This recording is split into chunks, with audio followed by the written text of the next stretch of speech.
for Charleswood St. James, Assiniboia, Headingley. Okay. Thank you, Mr. Speaker. It's an honour to rise and speak in support of C-45, the Cannabis Act, and the amendments that I and my fellow colleagues on the Health Committee introduced. Back in August, I held a town hall in my riding regarding the legalization and regulation of cannabis. Not only am I in support of this legislation, but so are many of my constituents. Teachers, parents, seniors. Groups of the loyal opposition regularly list as being concerned about the legalization of cannabis have all approached me, either at my town hall or contacted my office about their concerns. They have concerns that a youth who makes a mistake by possessing a small amount of cannabis may be thrown into prison. Concerns that this youth will have to carry a criminal record for the remainder of their life, and it will hinder their ability to find employment and lead a regular life. Concerns that fellow citizens are unknowingly ingesting products that could be laced with dangerous substances. Concerns that the prohibition on cannabis isn't helping to fight drugs, but instead allows criminal elements to terrorize communities and profit, just like they did during the American prohibition on alcohol. Mr. Speaker, these are the concerns of my constituents.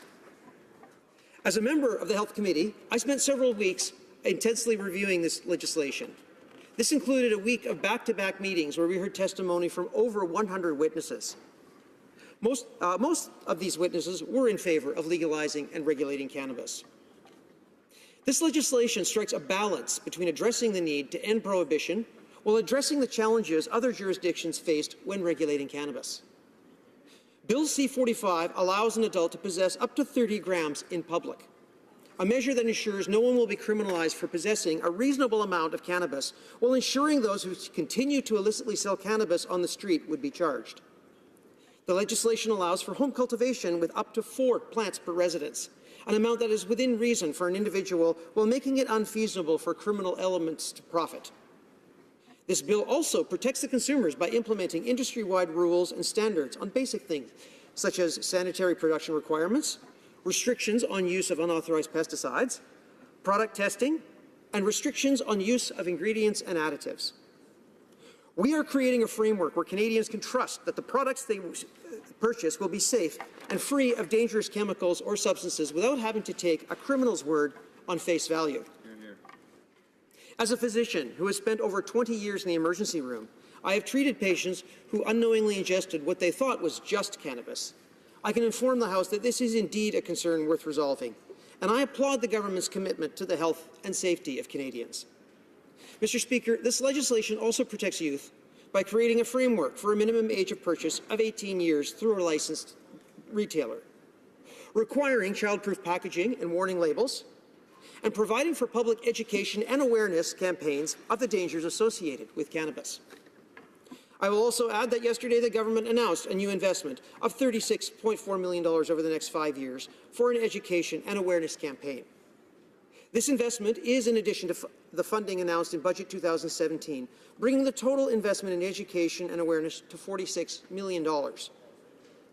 The Act also prohibits products or packaging that are appealing to youth, selling cannabis through a self-service display or vending machine, promoting cannabis except in the narrowest of circumstances where the promotion could not be seen by a young person.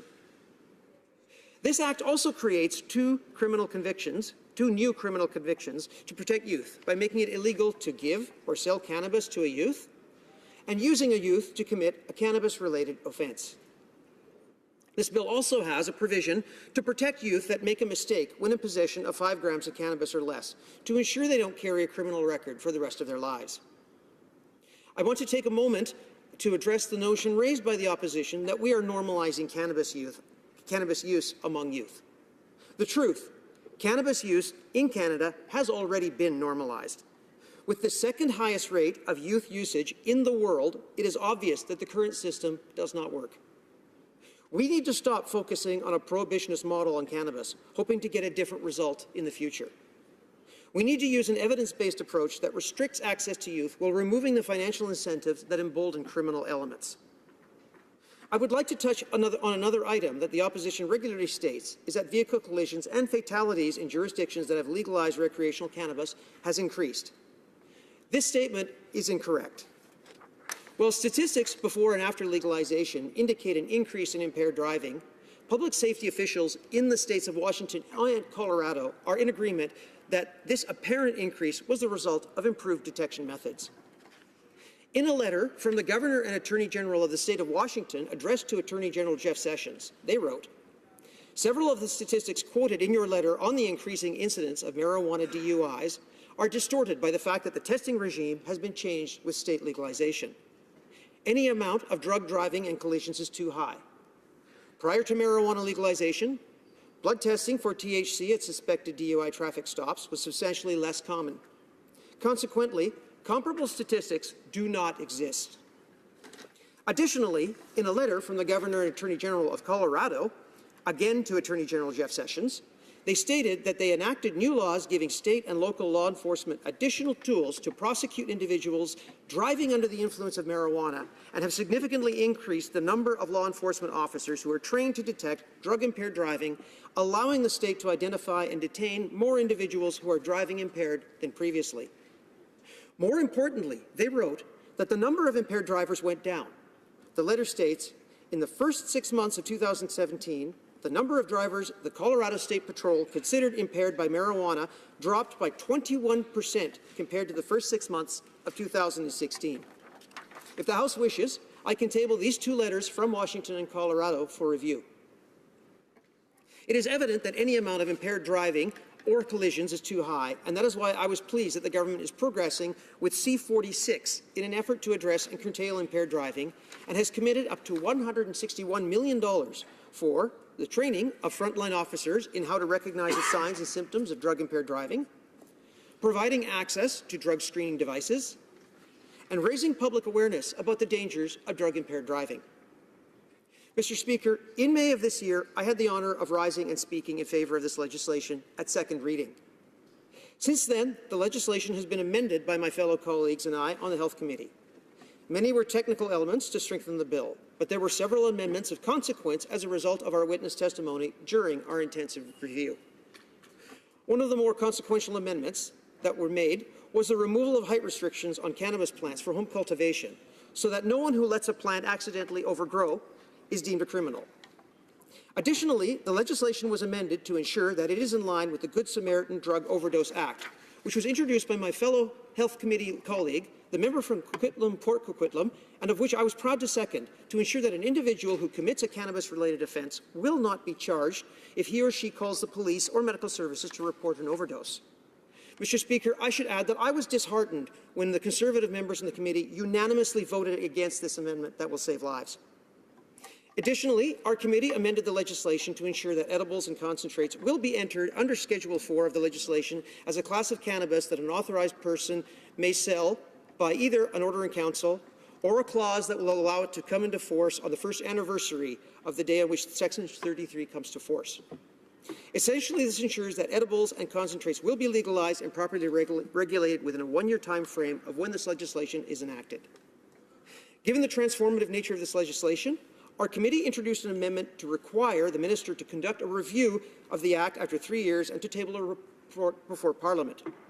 This will enable us, as parliamentarians, to determine if changes to the legislation are necessary to ensure the protection of public health and safety.